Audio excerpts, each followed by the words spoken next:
Promotional consideration paid for by the following. Turn snack time into fun time. The great mouth-watering flavors in one convenient pack. Great taste and hard to resist. All natural flavored, mouth-watering, new great taste. The new champion durable flavors. Eat. Yeah, man. Take my glory when me creating myself and the Jesus.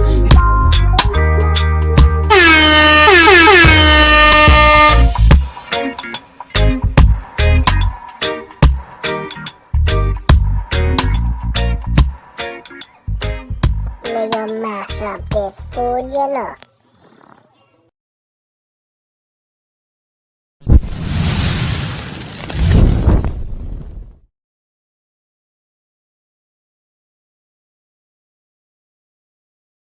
If you want to be the best, you got to beat the best, and the best is blessed, baby. All right, gentlemen, we've been over the rules. Protect yourself at all times. Follow my instructions. Keep it clean. Touch gloves if you wish. Let's do it.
Hosted by Zay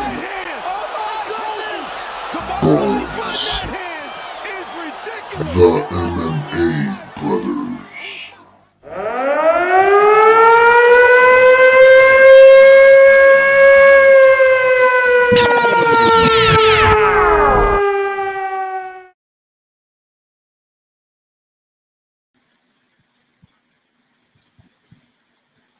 Yo, what's up? This is the Straight Talk MMA show with the MMA Brotherz. Here presented to you live. We're here to resume UFC 294. What's up, bro? What's going on? What's going on? Nothing, chilling. What did you think about the card? Oh, man. Overall, it was pretty good. I'm not going to say it was nothing extravagant and spectacular, but it delivered. I agree.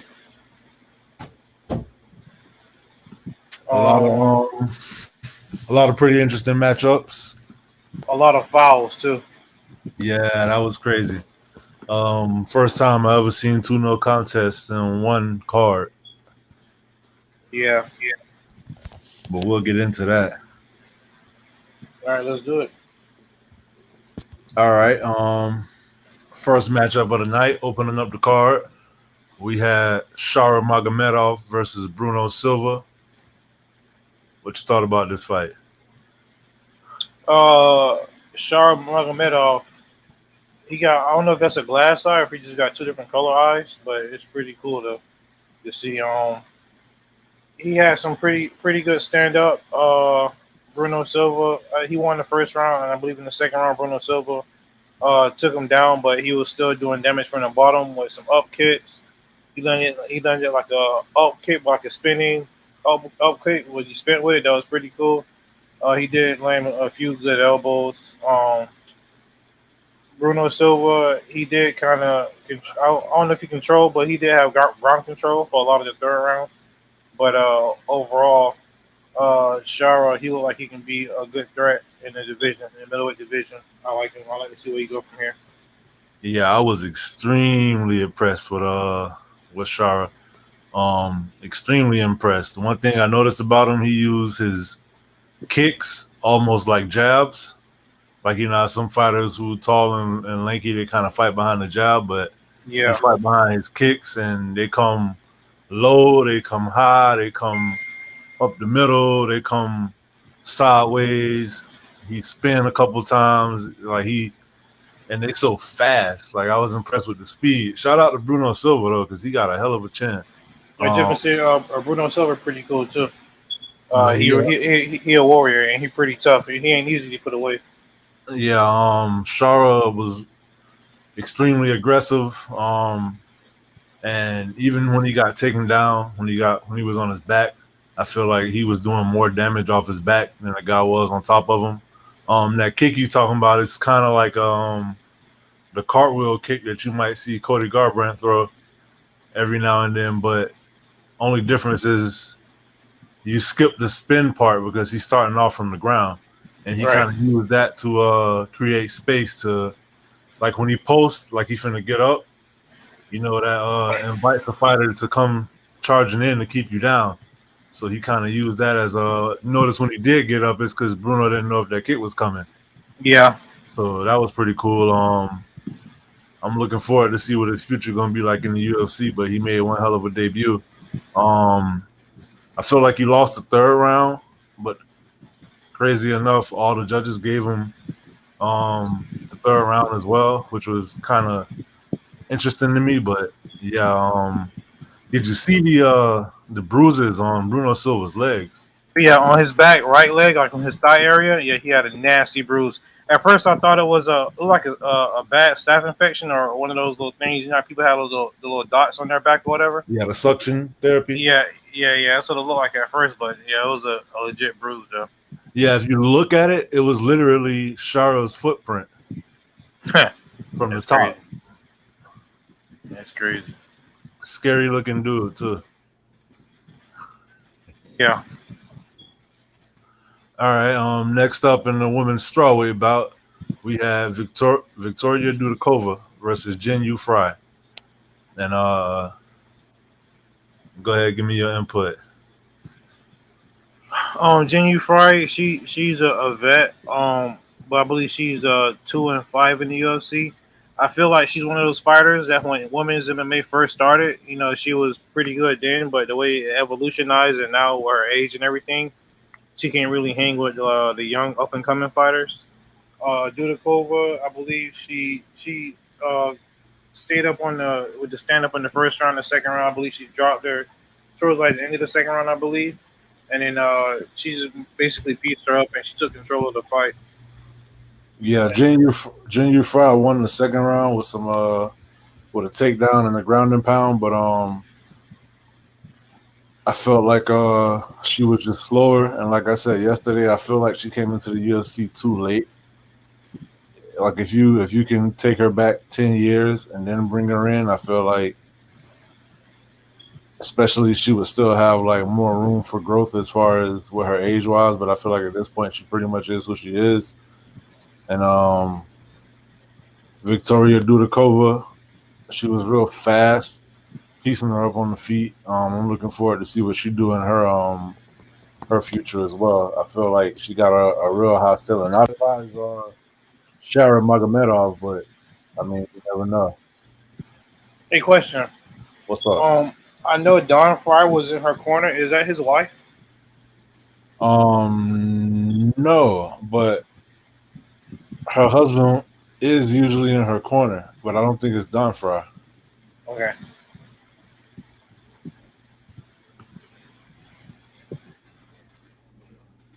Hey, so what you think? You think she's gonna get cut? Yeah, I think so. I feel like if they don't cut her, they're probably just gonna let her fight out her contract. Either way, I feel like she's on her last contract. Yeah, they're gonna use her as a stepping stone for young up and coming talent. So next up in the featherweight bout, we had Nathaniel Wood, undefeated in the UFC, versus Muhammad Naimov. And I had a problem with this fight. always forget that Nathaniel Wood is a protege of Brad Pickett. Yeah, I had a problem with this fight because Naimov had two egregious nut shots, and the referee didn't take a point. Granted, I don't know how much that would have affected the outcome because he did win all three. I gave him all 3 rounds. I don't know about you, bro, but I gave him all 3 rounds. So even if you would have took a point away, he still would have won the fight. But I just kind of felt like I felt like the referee should have managed it better, basically. In my book, I feel like if they would have took a point away, that would have made it a draw because I gave Nathaniel Wood the last round. He hurt him towards the middle of the round, and then towards the end of the round, he dropped him and had him on his back. No, I think Naimov went for a spinning heel kick, and his leg kind of got caught on the back of Nathaniel Wood's head, and Nathaniel Wood kind of shoved him down and got on top of him and landed some pretty decent ground and pound. I thought they was actually going to stop the fight with like 8 seconds left. But yeah, that was kind of like a theme of the night as far as the fouls and the low blows and whatnot. Yeah, It was a fence grab in there too that Muhammad didn't get called for.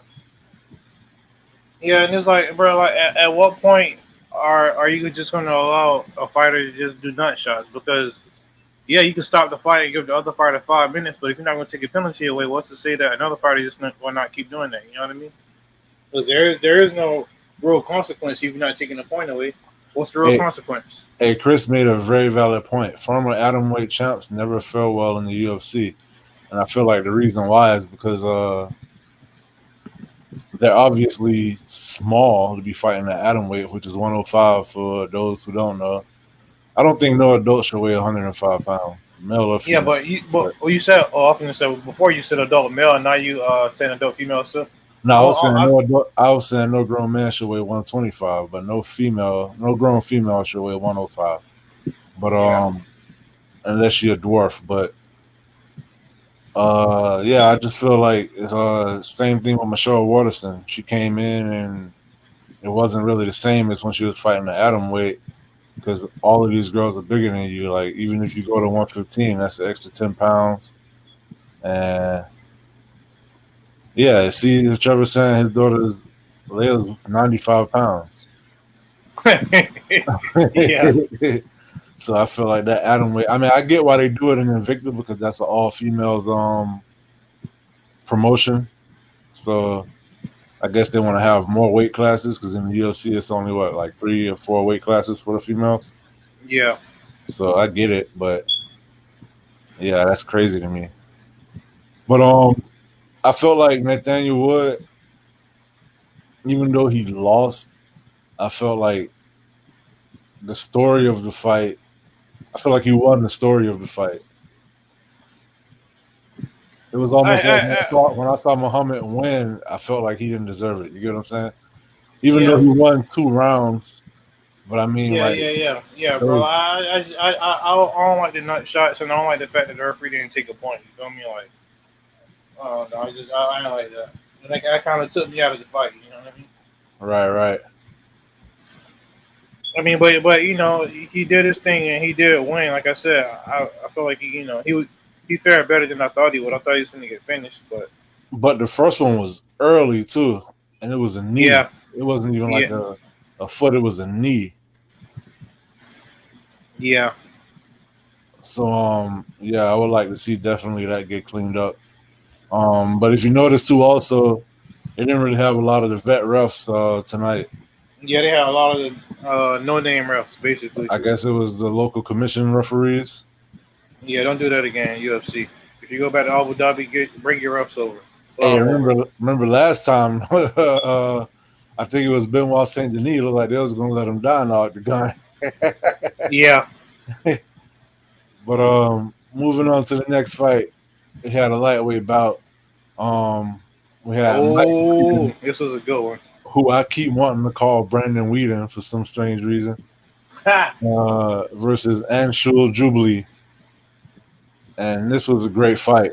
I'm gonna let you go ahead and take the lead, though. Man, if there was such an award as Entertainer of the Night for a solo fighter, it has to go to Mike Breeden. Granted, there is a little asterisk on this fight because he missed weight by 2 or 3 pounds. But even when he was coming out to the octagon, when he got to the fighter checkpoint, I did notice like a little cut on his eyebrow. I believe it was his left eyebrow. I noticed like a little cut on it or whatever. You could tell he recently had stitches. Yeah, but I really thought nothing of it. Jubli, he's Indian, the first UFC Indian fighter, so they're trying to.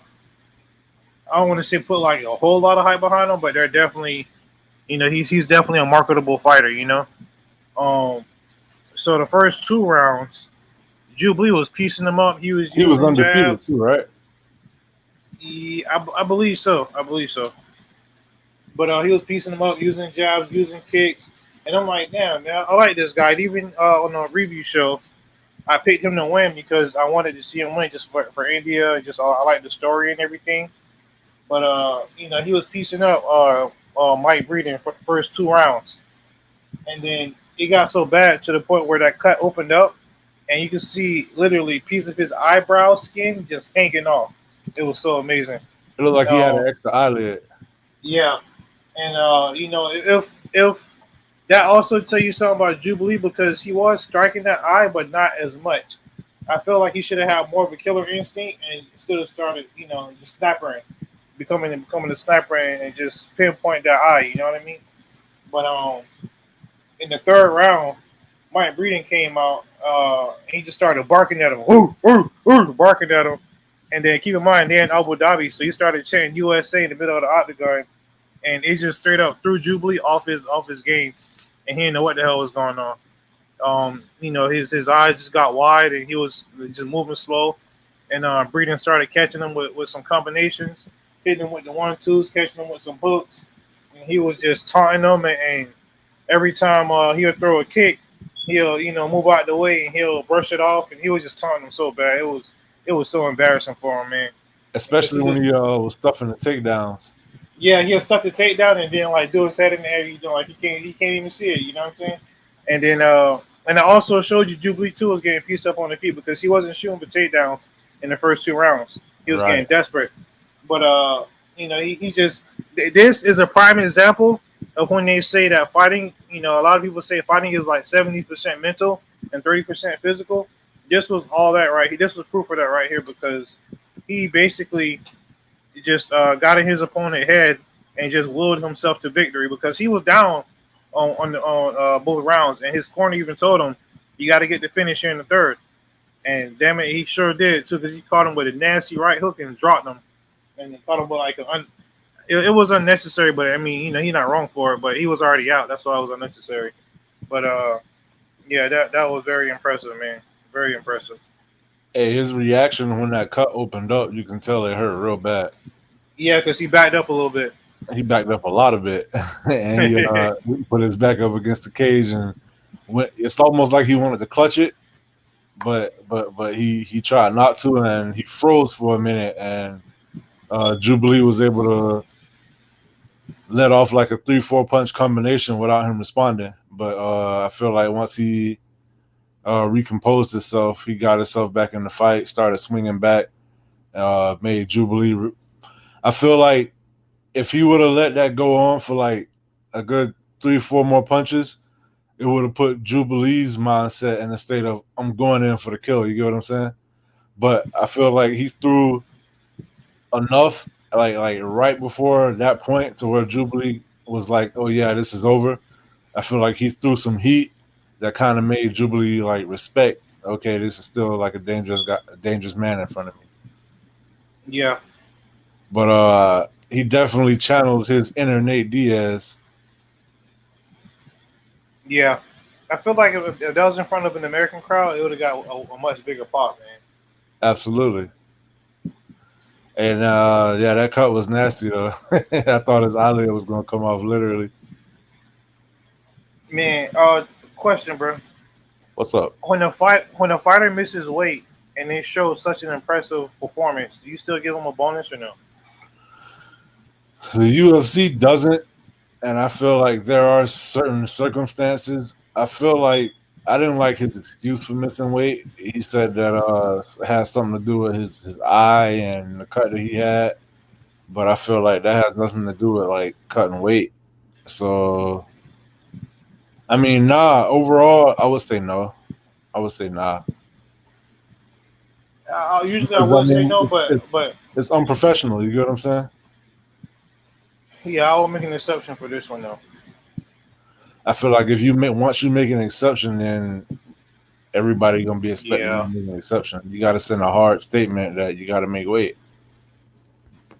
And honestly, that might be the only reason he don't get a bonus. You get what I'm saying? Yeah.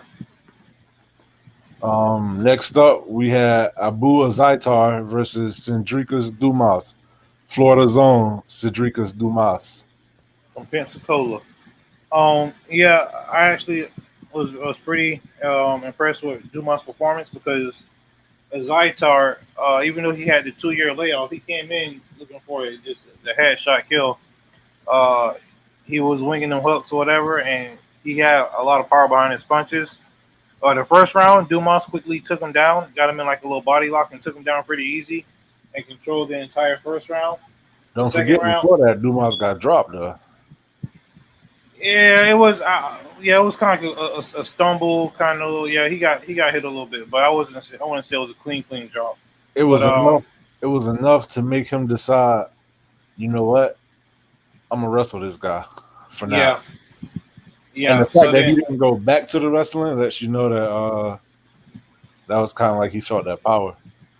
Yeah. In the second round, he didn't go back to the wrestling, which I thought he should have. And then in the third round, I don't remember it as much, but I believe he controlled the third round. I think he did get a takedown in the third round, but this fight did show his well-roundedness. Because coming into the UFC, he was known for having quick finishes or whatever. So just 2 straight victories for him, and it shows that he can go 15 minutes, go the distance. Yeah, the third round he dropped him. He kind of like wobbled him with a jab. He started fighting more behind his jab, and I feel like he should have. I feel like he realized that success a little later in the fight than he should have. I feel like if he would have used that earlier, it would have been a little easier fight. But Azaitar is really explosive, and he does throw a lot of heat. But I'm interested to see Dumas's development. I feel like you can see areas where there is a lot of room for growth, and he's so young that I'm definitely looking forward to his future. I feel like he grew within that fight. You get what I'm saying? Yeah. I feel like he grew up a little bit, so I'm really interested to see what the future holds for this guy. Same here. Next up, we had a fight in the bantamweight division, 135 pounds, between Javid Basharat and Victor Henry. Victor Henry is a protege of Josh Barnett. Basharat, he's undefeated. He looks like Paul Craig to me, but he's undefeated. Man, he caught Victor Henry with one of the nastiest nut shots in UFC history. It was the nastiest, in my opinion. Probably in the nastiest in UFC history, one of the nastiest in MMA history, period. And the referees really got to me in this fight because as soon as it happened, he just fell down in agony, And me as a hardcore MMA fighter, I know how Victor Henry is, and I know he's not just trying to sell a nut shot. You know what I'm saying? And I know when he went down screaming in agony like that, I knew it was serious. The referee came up to him and asked him, kind of like questioned him a little bit, like, "Oh, you didn't get hit in the nuts. It didn't catch the nuts, whatever, like that." And then asked him, "Well, can you still go?" I feel like they should have just stopped the fight right then and there. They shouldn't even ask him, "Can you still fight?" I feel like you got to give him his 5 minutes, though. Yeah, I guess. But I knew once it happened that he wasn't going to recover from that, You can still give him the 5 minutes, but I just feel like the referees tried to push him to keep fighting, which I don't understand why he did that, I get especially it. when what happens later with Johnny Walker. You know, it makes no sense. I get it because I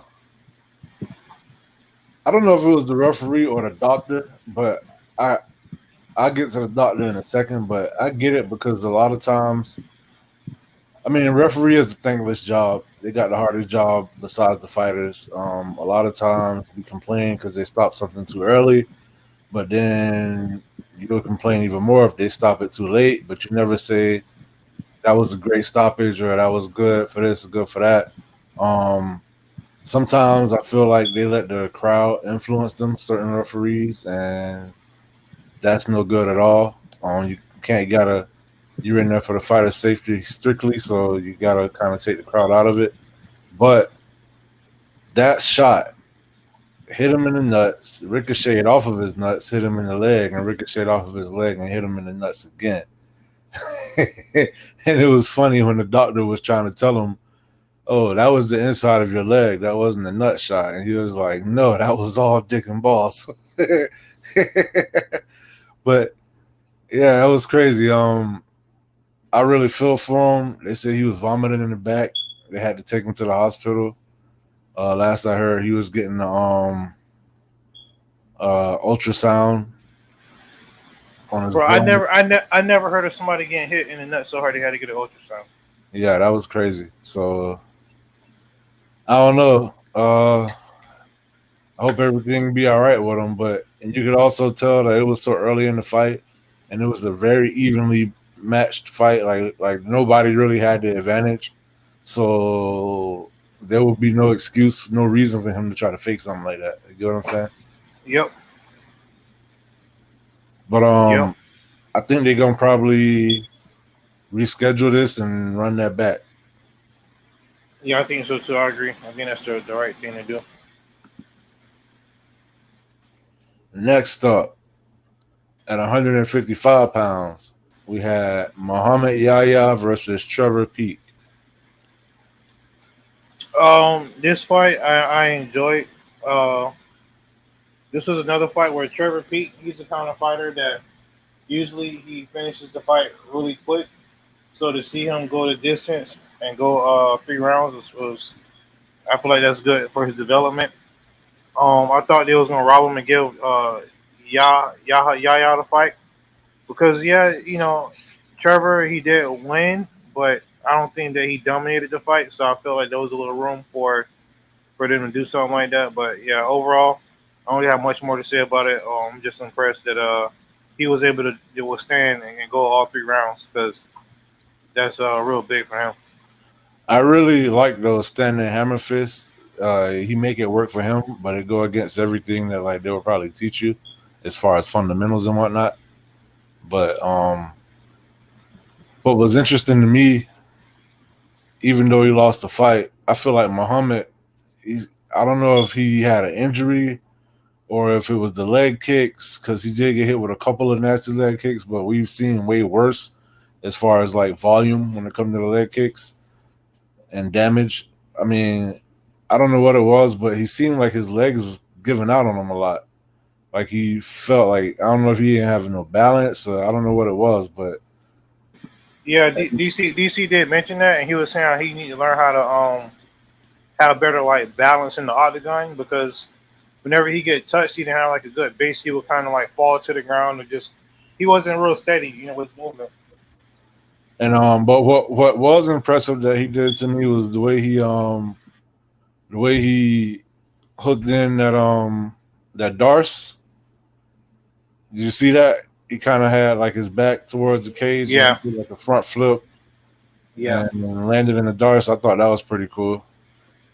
That was a new wrinkle. I never seen that before. So what do you think is next for Trevor Peek? You think I personally think it's too early for him to get matched up with somebody in the top 15. Yeah, But I I agree. feel like he only I say give him two more, and if you win those two, then yeah, you can start matching them up in the top 15. Depending on how impressive those two fights are, maybe one more. If you get like a devastating knockout against somebody who's like a higher named opponent, then maybe straight to the top 15. But always say it. I feel like the lightweight division is the most stacked division in the UFC. 155 pounds, got a lot of killers, and next to it, I feel like it's 135. Yeah, I would say give him somebody outside the top 15 as well. Does a name come to mind, or you can't even? I can't even think of nobody right now. Yeah, I don't have a name either. I was just trying to see if you had one. Wait, what about CJ Vergara? Is he a lightweight? Actually, that's perfect. Look at you. I'm telling you, they need to. Man. We can make one hell of a matchmaker. Yeah. All right. Go ahead, bro. All right. Next bout, flyweight, 125-pound grown men. We got Tim Elliott, the vet, versus Muhammad Mokaev. Yeah, this fight was pretty impressive, man. I've seen Tim Elliott get submitted once, but that was I consider it a fluke. It was like he rushed in at the beginning of the fight and got caught in like a guillotine or something like that. But this was pretty impressive. Tim Elliott is very awkward, and we second went into this fight that he had the better stand up. Muhammad Mokaev, I felt like Tim Elliott, he did something that he shouldn't have done, which is try to go for submissions against him, because we all know he ain't on top. We've seen the dude almost get his leg snapped in half, and he ain't tapped from that. So I feel like Elliott, he should have abandoned the guillotine when he was getting taken down, and try to abandon it a little bit, because he exerted a lot of energy trying to get that, and he should have focused on trying to get up a little bit more. Yeah, he did it twice too. Yeah, and I feel like he's smarter than that. I feel like he should have better fighter IQ than that, but Mokaev ended up getting him in a good submission in the third round, and that was very impressive for me. He did call out some people. I don't remember who he called out, but I'm definitely interested to see what's next for him, though. I feel like Tim Elliott kind of had an off night, but I want to take nothing away from Muhammad Mokaev because he was extremely impressive. Tim Elliott was trying to, this technique where when you have a downed opponent, what constitutes a downed opponent is one knee down or both hands down and being weight bearing. So you can be like in a bent over position with both of your hands down, almost like you're doing a bear crawl. Even though your knees aren't touching the ground, you're considered down. So when Tim Elliott had him in like a front, I guess to use the wrestling term, like face lock, and he kept trying to lift him up and time the knee to where his hands were off of the mat. I feel like that's a dangerous technique. Like, you shouldn't really play that game because he did get caught. He got called for fouls twice, but the second one was actually, it was clean, so they put him back in the same position. But what was impressive about Mokaev was, okay, so say he's on his knees with his back against the cage, and Elliott kind of has him in like a standing guillotine situation. But Elliott, all right, so if it was a standing guillotine, it wouldn't be as impressive, but it still would be. But he was down like on his knees too. So, and Mokaev was able to kind of like scoop from up under him. Like, he put his right arm in between Elliott's legs and kind of like flipped him almost like as if he was body slamming him, and ended up in top position. And from that point is when he got the arm triangle, which was also impressive because you don't see guys finish that arm triangle like that when the cage is in the way. But the way he was able to kind of like create space in between his opponent and the cage for him to fit in that space, and then like create more space with his body to actually sink in the triangle. I thought that was extremely impressive. That was some high level shit. And excuse my language, but you don't really you don't see that at all. So I feel like this kid is on another level. I'm gonna call it right now. I see future flyweight champion. And yeah, I'm interested to see what happens next with him. Who did he call out again? He called out Amir.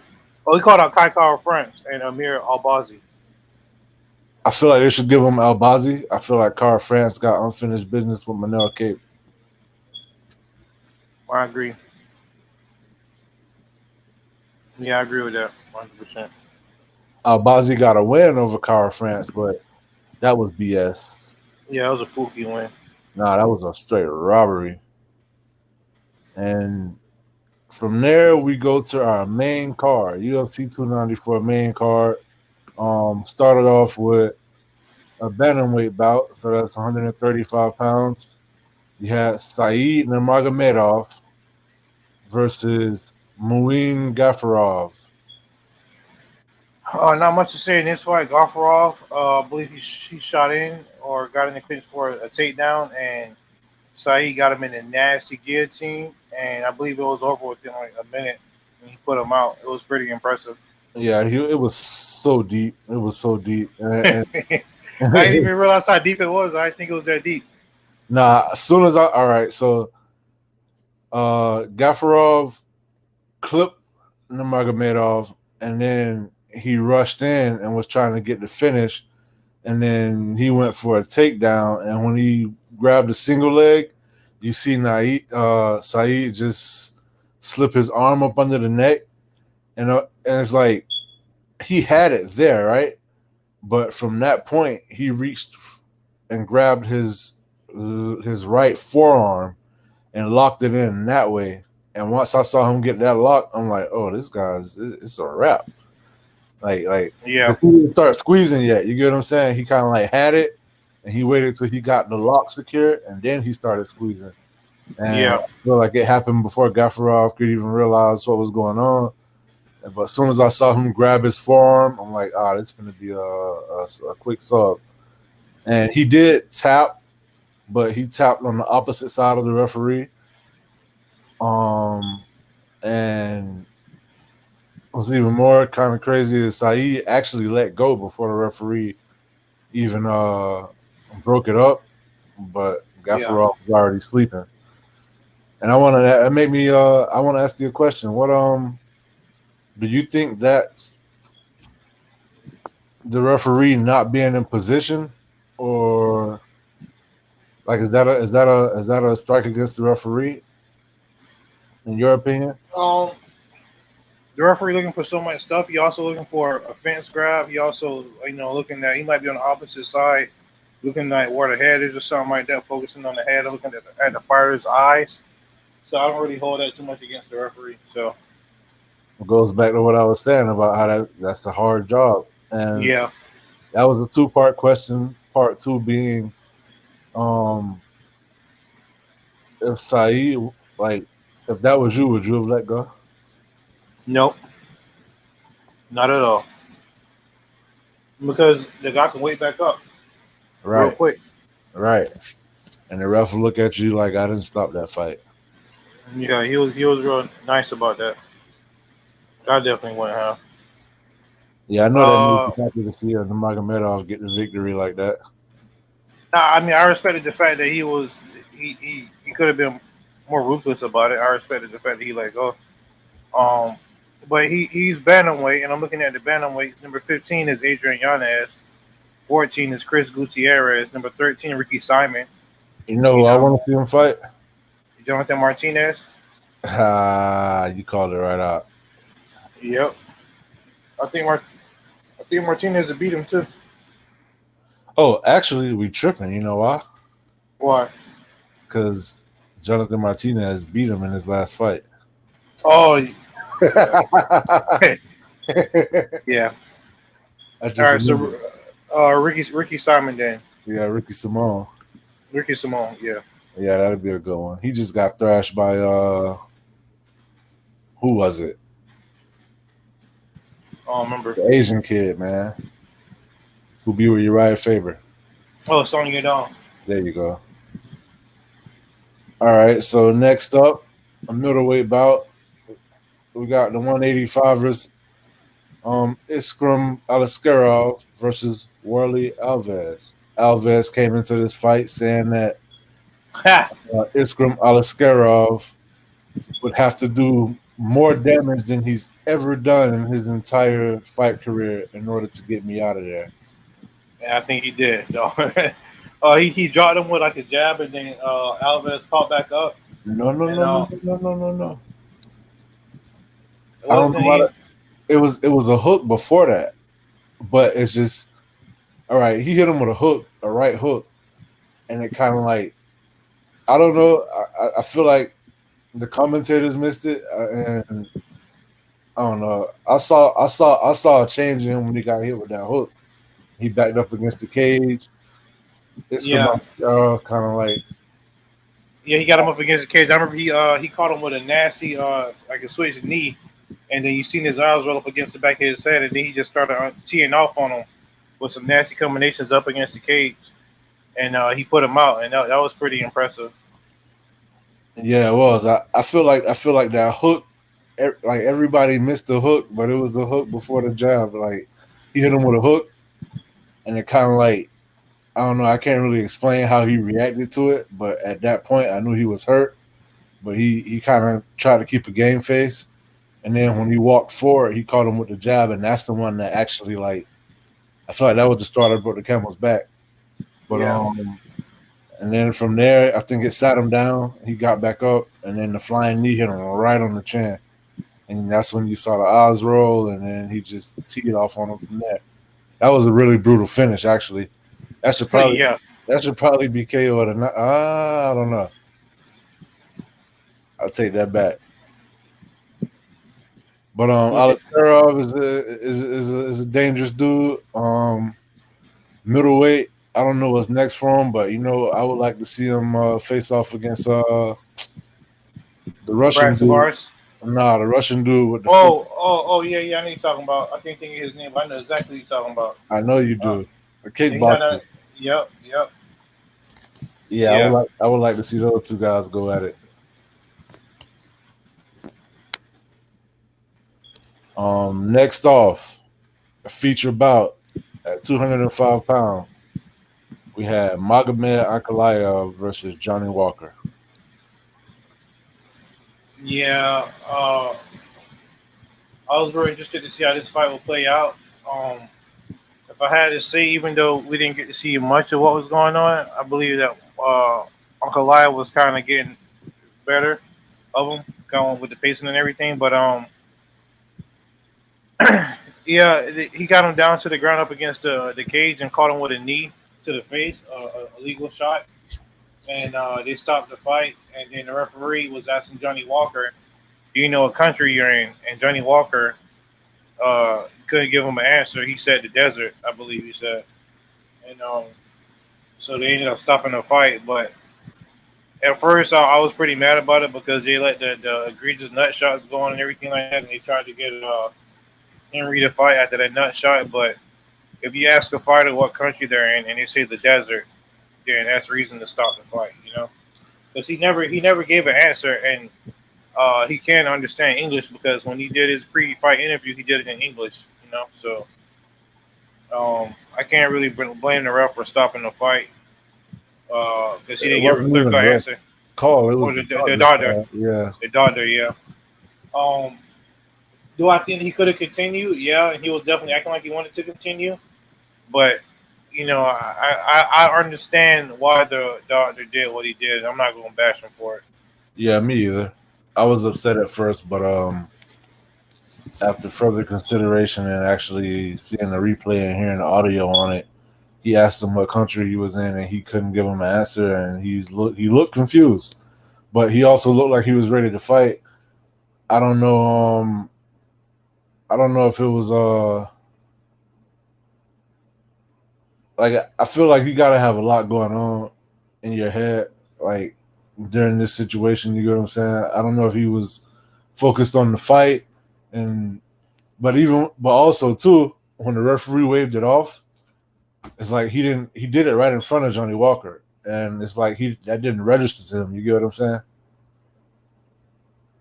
And then you couple that with the fact that Johnny Walker he does kind of have a history of being chinny, and that knee was right on the chin. It was illegal. He was defenseless. He was down. But when the referee got out of the way, I don't know if he thought the round was continuing or if the fight was just starting. But he tried to go and fight, and they had to stop him. And then like a whole big thing almost broke out. Both fighters were upset. Dana had to get in the octagon and kind of like calm everybody down. It's almost like the kids running wild, and then Daddy come home. Yeah. And he got everything right, but I think they're gonna run that back. I wouldn't be surprised if it's quick, like especially if everything check out as far as with his medical and whatnot. 2 weeks in Brazil. I was just gonna say that. That's exactly what I feel like. That's the perfect place to do it. Why not?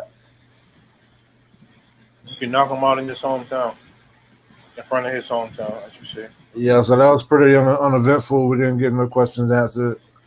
That was pretty much going. I feel like the winner of that fight was going to be next for the winner of Poatan versus Well, don't Jamal Hill get the winner of that fight? if he's ready. Yeah. But you don't know how long he's going to be out. So next up, we had about a 185 between the Nigerian Nightmare Kamaru Usman and Hamzat, the Lone Wolf Chimaev. Chris had a great start to the main card. 2 quick finishes, yeah. It did start pretty hot. This fight, I was real interested to see how the wrestling aspect and the clinch aspect will play out. When the round first started, Chimaev took down Usman and he kind of controlled the first round, I would say. The second round was way slower. It started out with a slower pace. I would say it was very hard to score. I would say Usman controlled the first half, and then Chimaev took him down with, I believe, 2 minutes to go, maybe 2.5 minutes to go. So I believe, kind of by default, he got that round in the second round. And then the third round, Usman came out and was hitting him with the jab. And I think Usman won the third round. He was hitting him with the jab and he was catching him pretty good. And I feel like if he would have fought that way for the first 2 rounds, he possibly could have won the fight, I feel like he got started too late. If this was 5 rounds, I think he would have won because he would have started wearing him down and he would have came back in the championship rounds. But too little, too late, in my opinion. He got started too late. I felt like you could have made an argument for Usman for the second round too. I feel like that round was a swing round. It could have went either way. We did find out after the fight that Chimaev broke his wrist in the first round. We were wondering why he didn't come out as aggressive in the second and third because he's usually just a foot on the gas, come forward, try to smash you fighter. But I found out he broke his wrist in that first round. I never saw Kamaru get controlled like that with the wrestling. He showed excellent defense, though. Chimaev had his back. He went for a couple of submissions. He kept trying to soften him up with the little shots to the dome. He was also, I feel like he kept switching a couple of the times when he was going for the rear naked choke. I felt like he would try it on one side with one arm just to make him react so he can get it with the other arm. Yeah. And Usman was wise to it all. When he got real close, Usman kind of like threw himself forward, made Chimaev hit his head on the canvas. And it would have been kind of interesting because I felt like that was a potential knockout scenario. Yeah. And that would have been another legendary UFC slam knockout, but it didn't play out like that. I definitely felt like I could have seen that fight being called a draw, and one judge actually scored the draw. But Chimaev now will be facing off against Sean Strickland for the middleweight championship. This was the #1 contenders match, so I'm looking forward to seeing that fight. That fight will be 5 rounds. I feel like Chimaev, the only question that we have is his gas tank. It looks suspect sometimes. So if he can't get Sean Strickland out of there within the first 2 rounds, I feel like Sean Strickland could shock the world again, which really it shouldn't be a shock. If he can just avoid the wrestling and keep it on the feet, I definitely see him piecing up Chimaev, possibly even finishing him. Yeah, I can definitely see a scenario where he beat Chimaev. I will probably pick him to win if he's a huge underdog. I would like to put money on, but I feel like Sean Strickland will piece him up. He'll jab him and it'll be like a sparring session. And if Chimaev can't take him down, then he's in for a long 5 rounds, because Strickland gonna beat the hell out of him for 5 rounds, I think. Hey, even Like the way Kamaru started out in the 3rd round, Strickland would do that, but times 2. You know what I'm saying? and even if he can take him down, I feel like if he can't get him out of there, how strong are those takedowns going to be as the fight progresses? Yeah. That'll be the big question, because at some point it'll go from I'm taking you down because this is my offensive game plan to I'm taking you down because I'm tired and I need to rest. Right. And that's when the takedowns become sloppy. And it's something about Sean Strickland that I just want him to hold that belt for a while. I think that's how I'm starting to feel. Like I want him to be that guy. Yeah, I agree. What is it? What is it that you think? What do you think it is that make you want to root for him? He's not your conventional champion, and you know he's not going to be like a yes sir, no sir kind of guy. He's just going to be himself, and the belt ain't going to change him. Bro, I was watching a video the other day where this boxing guy thought he was all that and wanted to spar with Strickland. And Strickland brought him to the gym and just beat the hell out of him for a couple rounds. Oh yeah, I saw that. Yeah. So he definitely not gonna be afraid of Chimaev and buy into the hype and stuff like that. Yeah, that's a fight that I'm really looking forward to. I echo DC sentiments. He was like, "Look, you said this is what you're gonna give us. Don't promise us the Sega and get us the Nintendo for Christmas." Like, Yeah. like this the fight y'all tell me we're gonna see you. Let's make it happen. So hopefully we stay together. I want to know how long he gonna be out because of that wrist. And I would also like to ask you, what do you think is next for Kamaru? Oh, what division though is he gonna be in? I'm saying, what do you think is like? What would you like? I mean, I would like to see him go to stay up in middleweight. Maybe he could fight somebody like Nasruddin Imanov, Kelvin Gastelum, Roman Dolidze, somebody like that. I don't know, somebody that's in like the top 10. That the Dolidze fight sounds like must-see TV. Yeah, I think you should fight somebody in the top 10 in the middleweight division. Stay at middleweight. All right, cool. So I guess that's it for the co-main event. Our main event of the evening, we had current lightweight undisputed defending reigning champ Islam Makhachev versus the current featherweight reigning defending undisputed champ Alexander Volkanovski, in what is a rematch of one of the best fights of 2000. I can't even remember if that was this year or last year, but it was definitely fight of the year candidate, which was a controversial, for most considered a controversial decision. But it was a very close fight. I felt like the right guy won the first time. And what did you take away from this fight? Hindsight 2020, but in hindsight, Uh, Volk taking this fight on 2 weeks' notice and dropping 20 pounds that quick, it probably didn't fare well for him because Islam he did a little bigger, last time too. But this fight, I just felt like he just was more stronger and everything like that. Man, I was shocked to see him knock him out with a damn head kick. Oh no, I didn't see that coming at all. If anybody was going to get caught with a head kick, I thought Islam was getting knocked out with a head kick, which I would have loved to see.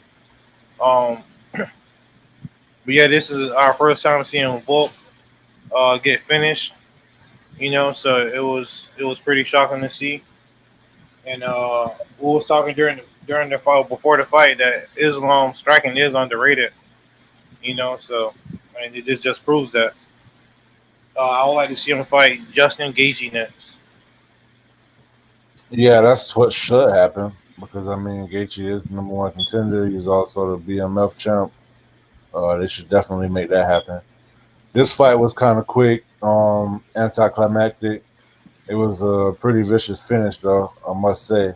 But yeah, Volk, like he said, hindsight being 2020. But I mean, I feel like a training camp can't really get you prepared to take a kick to the dome like that. But maybe by depleting yourself so quickly instead of stretching it out, you know what I'm saying? Maybe that's a factor. Who knows? Could have been. Definitely, I feel like he won't get a chance to be a champ for a while, probably for the rest of his career. He's 35, and at the lighter weight divisions, 35 is kind of old because they rely so much on speed, and because speed is such a factor, reflexes are even more of a factor. So those are the things that start to go. I feel like at heavyweight, those guys aren't as fast, so you can go a little longer in the heavier weight classes, I should say. But I feel like nothing really changes here because Islam won. I mean, now he can actually try to defend his belt against a real lightweight because both of his title defenses have came from Volkanovski, who's really a featherweight, and Volkanovski already saying, I'm ready to defend my title in January against Elliott. So shout out to Volkanovski. A lot of times I feel like these champions show how much of a champion they truly are in defeat. Yep. And when I see a guy lose with class and just ready to push it forward, he didn't make no excuses about not having a training camp or nothing like that.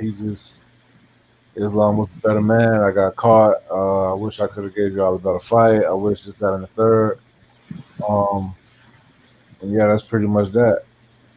What you think gonna happen with Gaethje versus Islam, and what do you think is gonna happen with Volkanovski versus Topuria? I know what you want to happen, but what you think gonna happen? If I had to put money on the line, I would say the same thing that you seen with Khabib and Gaethje would be the same result with Islam and Gaethje. And I think that Volk is going to lose his belt to Elliott. If he can't make that fight and it's Matt Holloway versus Elliott, he'll lose the belt against him because I think Elliott is one of the greatest fighters in the UFC right now. So I'm interested to see how this is going to play out. Yeah, you've been screaming Elliott for a minute since before the John Herbert knockout. So that would be interesting. As far as Volkanovski, I feel like I just can't. He's one of those guys that I can't see losing in his weight class until it happens. You get what I'm saying? Yeah.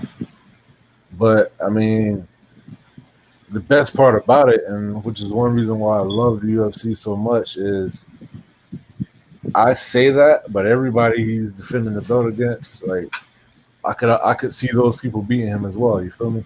Yep.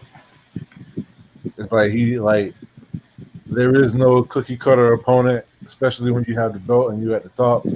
There is no cookie cutter opponent. There is no give me title defenses. Everybody is a legit threat unless you're just they're gonna get you the toughest opponent possible to try to take that belt away from you. It's just a matter of are you on that much of a higher level than the next person? Yeah, and it'll also be interesting to see if Volk don't make that fight and they do Max versus Taporia, and then Max all the way win. Then we got to see Max versus Volk again. Not really interested in seeing that, but I know that's what Max want. Yep. So overall, what would you say about this card? If I was grading on a scale of 10, I would give it 7.5 out of 10. The penalties kind of took away from it a little bit, and also because I'm picking with my heart too, and I'm biased, the finish of the main event took away from me a little bit. I mean, it was still a good fight nonetheless. You know, I'd rather see that than to see a boring fight. You know, and I did earn some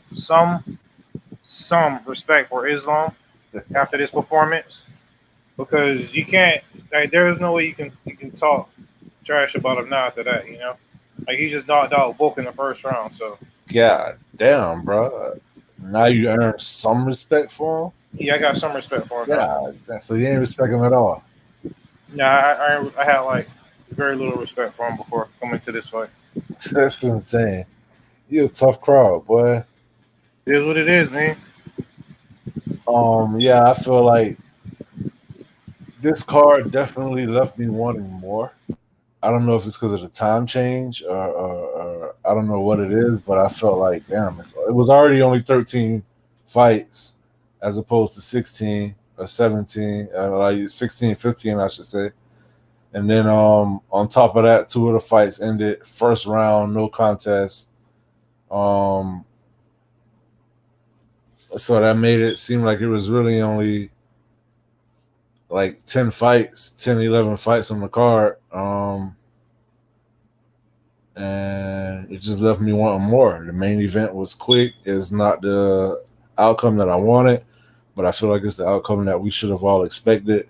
It wasn't a banger like the previous. I would say, actually, when I really think about it, I would say that in recent memory, there was only one other card that was a pay-per-view that was subpar comparable to this one. Can't remember which one it was, but it was. Oh, it was the Adana and Nunes. Nunes, yeah. There you go. I knew it was within the past 5 events, but so I'm ready to go ahead and put this one to bed as far as this card goes. And I'm looking forward to next month. Chris said Usman and Volk were both dealt the short hand with these short notice fights. Usman won 3 last 3 fights, and do you think Chimaev earned the shot with this title win? Yeah, Chimaev earned this title shot. I don't got no problem with getting the title shot. Usman,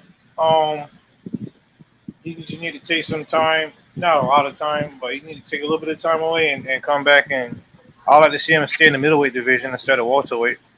Well, word on the street is Usman knows he's on borrowed time because he really needs surgery on his knee, because it's pretty much bone on bone right now. He's gonna have to have a whole knee replacement, and with his age, he knows that, like, he can't do this like for another 4 years, 3 years without having that done. And once he get that done, that's pretty much going to be it for him. So I don't think he's going to try to take too much time off. I think right now it's like a race to the finish line for him. He didn't get finished, and this is the fight that he was begging for. I just wish I could have saw him actually have the time to prepare for it. But I mean, like he said, he don't just do this on the weekends. So you gotta hold him accountable for that. You feel me? Yep. But yeah, I don't want Usman to be done. And Janet asked me earlier what if he ended up going out like Woodley, and I said no way, never, because unlike Woodley, like, He actually was competitive in his last couple of fights. I see you going through the card for next week. This looks like a pretty 2 weeks. awesome card. Yeah, in 2 weeks in Brazil. Free card. It looks pretty awesome. I'm taking it from the first fight. This is the first fight right here. Oh, Mark DeCasey. Mark DeCasey. I don't know that guy he's going up against. It must be his debut. I like Montserrat. I saw her fight. I saw her get a contract on a contender. David Onama is usually fun. Lucas Alexander, they little boy in him right now. With that picture. That's the fight that I'm looking forward to. Denise Gomez versus Angela Hill. Angela Hill really need a W, man. Let's go, Denise Gomez. But yeah, she's the future. Modestas Bukauskas. Yeah, it's gonna be going. Petrino. I seen Victor Petrino fight. I don't remember who he fought. But I don't have to look him up. Elazio Zaleski dos Santos versus Rinat Fakhretdinov. Hey, Fakhretdinov is a beast. Yeah. It's gonna be a good one too, right here, bro. I like this one. Well, the Victor Hugo fight. Yeah. Yeah, Daniel Marcos pretty good. That kind of got like either fight of the night or that's definitely like a now Dana White do those. If you don't know now, you know. Yeah. I feel like that could be one of those fights. Ribovics, I saw him recently. He stands out to me, but I can't remember who he fought. Yeah. Same. That's all on the prelims. That's pretty good. Wow. Oh, you got both of the Bonfim brothers. Vince Pichel. Vince, give him hell, Pichel. Looking like an old man. Yeah, I feel like this. Like he been around for a while. Armin Petrosyan, Rodolfo Vieira. Ain't that the Rodolfo Vieira? Ain't that the jiu-jitsu world champ? I'm not sure, to be honest with you. Keep going up. Yeah. A boost. Keep going. This guy, Siao Borrallo, I remember him a little bit. Yeah, he actually is up and comer. He got a it's been a while though. Dontel Mays actually got a win last time. Rodrigo Nascimento. Nicholas Dalby, I like seeing him fight. Yep. He just recently fought. Hey, that's a tough test though. I think Bonfim gonna do him. And Jailton Almeida versus Derek the Black Beast Lewis. You know what? Yeah. What you think about that fight? Almeida gonna submit him in like 3 minutes. You think so? Yep. How he gonna do it? You think he gonna take him down? To me, that's this fight. That's the key to it. Like, yeah, if it goes down, Jailton Almeida, it's a wrap. But how does he get Derek Lewis to the ground? Because I can't see him really taking him. You see how when I asked you that, you had to think? I can't see him taking him down. I can't see him knocking him down. He'll get him down through the clinches. Through some way, he'll get him down. Think it'll be like a trip or something? Yeah, something like that.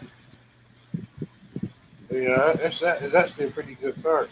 Yeah, it is a pretty good card. UFC 295, though, if you want to run through that real quick. 295, y'all, we got John Bones Jones versus Stipe Miocic for the heavyweight championship.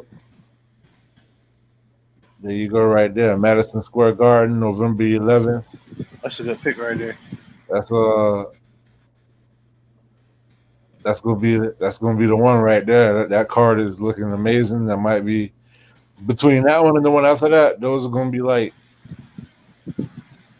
I mean, they got card of the year on paper. Card of the year. That's how they look. You never really know how it's gonna play out. John Castaneda. Hold on, bro. You got one below that one. Oh yeah, I was just looking at it. Okay. I wasn't really trying to. I'm just trying to see what stand out on the card. Jared Gordon, Mark Madsen, that stand out. Yeah. Dennis Bazooka versus Jamal. Hey, Ray Longo people. Yeah, I know. Mataus Rebecki. Borishev, Lupi Godinez. and Tabitha Ricci. Yeah, that's yeah. gonna be a good one. What's that? 10 and 13? Yeah, 10 and 13. And again, like I always say, when you see these cards and you got a whole bunch of numbers by names, that's how you know that this is bowling to be like a hell of a card. Matt Schnell, we were just talking about him the other day versus Steve Erceg. Steve Erceg got a number by his name. That's pretty good. Like that. Yeah. I forgot who he finished. He finished somebody in his last fight. He was a heavy underdog. The Steamroller versus Benoit Saint Denis. That's gonna be a hell of a card, a hell of a fight. Fireworks. You got Mackenzie Dern and Jessica Andrade, 7 versus 5. You got Diego Lopez, Thinking Black. There go your boy. Versus Pat Sabatini. And let me get this one, bro. And as a co-main event, in the light heavyweight championship for the vacant belt, you have Yuri Prochazka versus Alex Poatan Pereira. This fight right here, I'm the most excited for. I mean, granted, you know, John Jones is one of my favorite fighters and everything, but this co-main event, yeah. Go back to the one before that. Hey, Trevor, it's November 11th. All right, I had to make sure. November 11th, Trevor. All right, go back up. Then we got the main event. MSG, great platform for these athletes to deliver as a fan, and a fan as always. Look forward to these cards. Absolutely. We got John Jones, who is the heavyweight champion. The heavyweight champion that's never been punched by a heavyweight, that's never punched a heavyweight. You got that guy versus the greatest heavyweight of all time, Stipe Miocic. Basically. And don't be surprised if Stipe win this fight. That's not my prediction. I'm just saying, if it happens, do not be surprised. I feel like everybody's caught up in the allure of John Jones, which is very understandable. Definitely the GOAT. Whether he win or lose this fight, I feel like he's the greatest mixed martial artist to ever do it. But I'm just saying, that's Stipe Miocic. Yeah, it is Stipe. Usually when you count out Stipe the most, that's when he come through. A la Fabricio Verdum in Brazil, you know.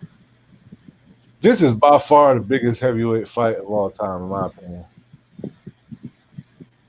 Yeah, I would say so. I would say so. That I remember when Brock fought Velasquez, that was pretty big too, though. Yeah, it was. It was huge. It was massive. That guy got knocked out by DC. Yeah. He also got knocked out by Ngannou too. But MMA math don't add up, so we can't. I can't even factor that in. You know, John Jones is much smaller than DC, and he's smaller than Ngannou. He don't have the power. Like my brother said, keep in mind, even though this is his second fight at heavyweight, he has still yet to take a punch from a true heavyweight because Cyril Gane didn't lay a finger on him. So we're gonna see how well that chin hold up. You know, he's not gonna be able to take Stipe down and wrestle him like that. And DC also got knocked out by that guy. Let's keep that in mind too. Yeah, actually, DC got knocked out by both of these guys. Yeah, he did. Stipe got KO'd by Struve. Yeah, Stephen Struve got got Stipe with a good KO. That was a different Stipe. What else you got? So basically, I just touched the nerve by saying don't be surprised that if Stipe do it to him. I didn't even say he was gonna win. I just said don't be surprised. And the backlash, oh my God, it hurts. Huh. But yeah, that's pretty much it. Definitely looking forward to that one. I'm gonna be honest with you. I don't know. I might have Snurk filling in for me for the review show because that's too close to my B-Day to be able to predict the kind of condition that I'll be in. Yeah, I already know. So, but definitely looking forward to it. Anything else you want to add to this already magnificent show? Nah. Overall, the card tonight was pretty decent. I'm looking forward to the next 2 UFC cards. The one in Brazil should deliver, and this one should deliver too. So, yeah. If y'all don't got nothing going on 2 weeks from now, I think it's November 4th. Definitely check out that card. It's free. ESPN.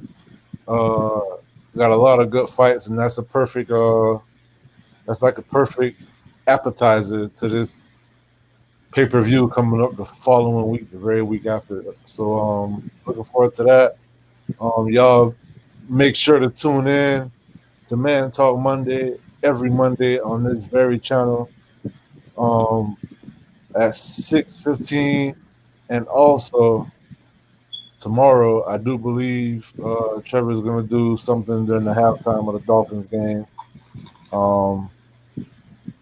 I'm kind of interested to see how that play out because I feel like a lot of questions will be answered. Like I feel like this is like the test to see if they're for real or not. They just might be. This is me not putting no hate out there. You get what I'm saying? Hey, look. As a casual fan, hello, let me get this off my chest real quick. As a casual fan, you get what I'm saying? Yeah. Like I know I talk a lot of smack about the Dolphins, and it always comes from the heart. That's how I sincerely feel. It comes from the soul, matter of fact.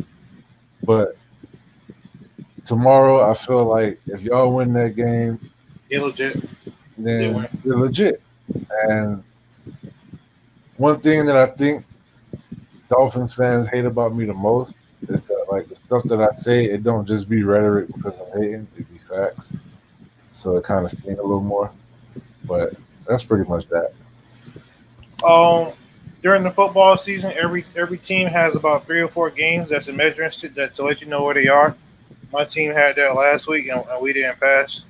So, we're going to see how Dolphins fare this to the NSA test. You feel me? And my team, I still don't know who they are. You get what I'm saying? Yeah, like, y'all got the Rams Sunday. The 49ers. Then we beat the Browns, we just beat the 49ers. And then we got smashed by the Texans. So we got smashed by the best team in the NFL, in my opinion, and then we got smashed by one of the worst teams in the NFL, in my opinion. But see, the thing is, the Texans not so bad now with that new quarterback and that new head coach. They're not so bad now. I mean, what is their record? They won 3 games. So 3 or 4 games. They might have won 4 games. I know they beat Nah, they didn't win Orleans. 4. They definitely didn't win 4. They might be 3-3. Okay.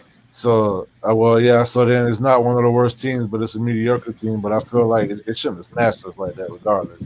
Yeah. Ain't no excuse for that. So I'm going to just take that one on the chin. But at the same time, we came back and beat the Ravens. So I don't know who we are, but I do know this.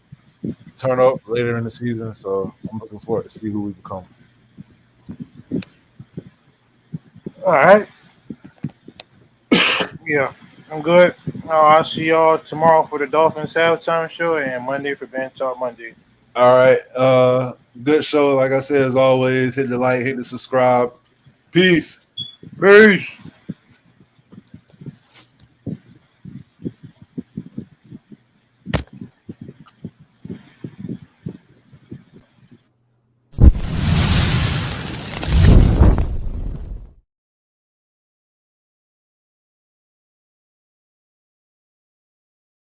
If you want to be the best, you got to beat the best, and the best is blessed, baby. All right, gentlemen, we've been over the rules. Protect yourself at all times. Follow my instructions. Keep it clean. Touch gloves if you wish. Let's do it.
Talk MMA, hosted by Zay